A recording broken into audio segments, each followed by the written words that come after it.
There are more than 30,000 islands in the Great Lakes. Of course, not all of them are inhabited, but some are home to enough year-round residents to have high schools and high school basketball teams.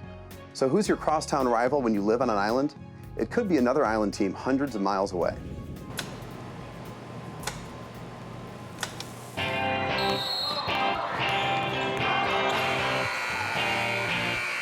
They're the familiar sounds of high school basketball. But in just a few hours, this gym will hold an event you've probably never heard of: the Great Lakes Islands Basketball Tournament. The Great Lakes Island Basketball Tournament is unique because, it's just the island, small island schools. And it's like the battle of the best of who's the best of the Great Lakes. Facing off are boys and girls teams from 4 island high schools representing 3 states. There's the Put-in-Bay Panthers from Ohio's South Bass Island, the Washington Island Bucks hailing from Wisconsin, and representing Michigan, the Mackinac Island Lakers, and the Beaver Island Islanders.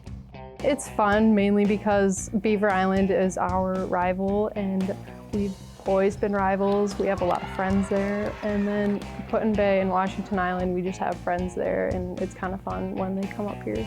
This year's tournament, held on Mackinac Island, promises stiff competition on the court. But for the teams, just getting there is a challenge all its own.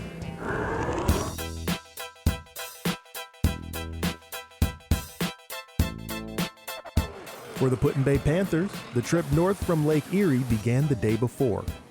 Well, first we took the ferry from Put-in-Bay over to Catawba Island. Then from there we drove all the way up through Michigan, across the bridge. We were in the car for 9-10 hours plus a couple of stops for food. And now we're on a ferry on our way to Mackinac from there.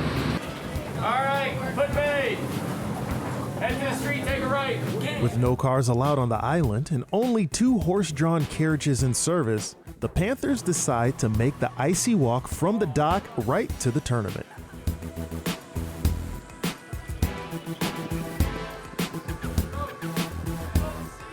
A couple of miles to the north, atop the island's iconic bluff, teams from Beaver Island arrive by plane.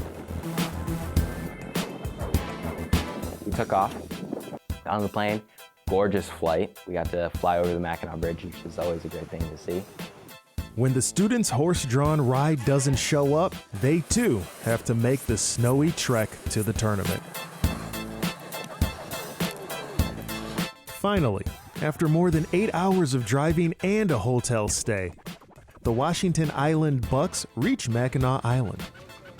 For junior guard Max Johnson, on his first trip to Mackinac, the island is a sight to behold.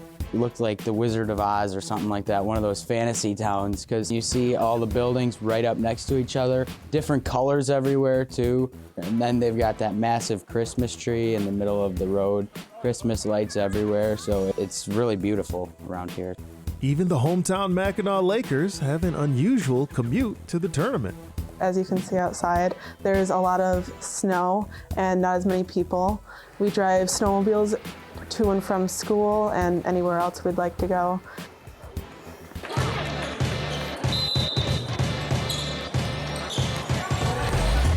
Now in its second year, the 2-day round-robin tournament gives these small island teams an opportunity to play against schools of similar size. It's really awesome because we're playing against other teams who are just like us. Usually when we're playing other teams in Wisconsin, all the teams are like, they only have like 8 players, let's run it on them, and let's get them tired out right away. All the teams competing have fewer than 100 students enrolled in their entire school, kindergarten through 12th grade. The whole freshman class, there are 7 students. I'm the only girl and there are 6 guys. They're a little crazy and wild, but they're like brothers. That often means to field a basketball team, junior high schoolers are moved up to varsity, or teams might even play with a co-ed roster. Our boys team, unfortunately, due to a player not coming out, we only have 4 boys in the high school team. And the girls play their game and then come play an extra quarter with the boys. Our team normally plays either Christian school, varsity schools, which are small in enrollment, or public schools, freshman teams. It's nice to compete against schools that are kind of playing who they have. who they want to have. And also, too, the kids have camaraderie. They've shared experiences, which makes this game special. The tournament brings sharp shooting from behind the arc, tough play from the low post, and heart-pounding nail biters. While friendly rivalries play out on the court, off the court, players from different schools bond over some of the unique challenges of island life as a teenager. So a bad thing about this island is that if you're a teenager, you can't like anyone here because that just is really gonna go bad for you, because if you date and break up, you're gonna have to survive with each other for years to come. And then like you can't date anyone off the island because you'll never see them. I think it's just fun, like to meet new people. My school is very quiet, very small. So talking to other people who share like same situation as you is a lot of fun. I think we can relate with each other a lot just because we live on an island and know how hard it is to travel and do other things like that. Traveling to and from the islands for sporting events also poses a challenge for each of the 4 school districts. All of our travel expenses goes pretty much to the sports teams. It's something that we have to budget for every year, because last year, for instance, we went to Beaver Island twice. In one season, we went for basketball and soccer. So it adds up when you're sending 20 to 30 kids to a different island on a plane. It adds up.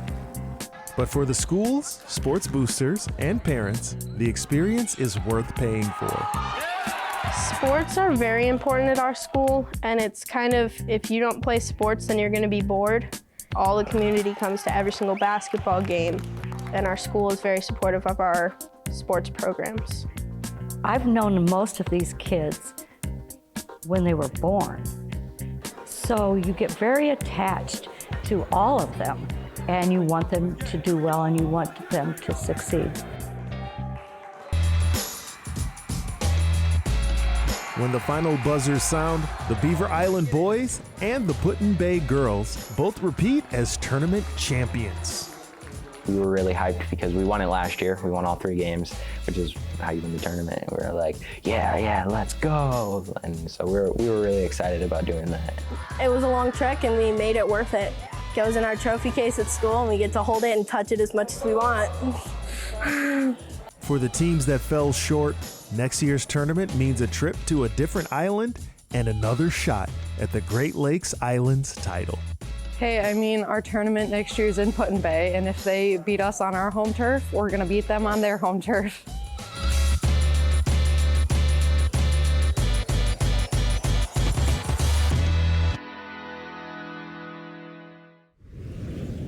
At Great Lakes Now, we aim to cover the Great Lakes region and the people who live here, like you.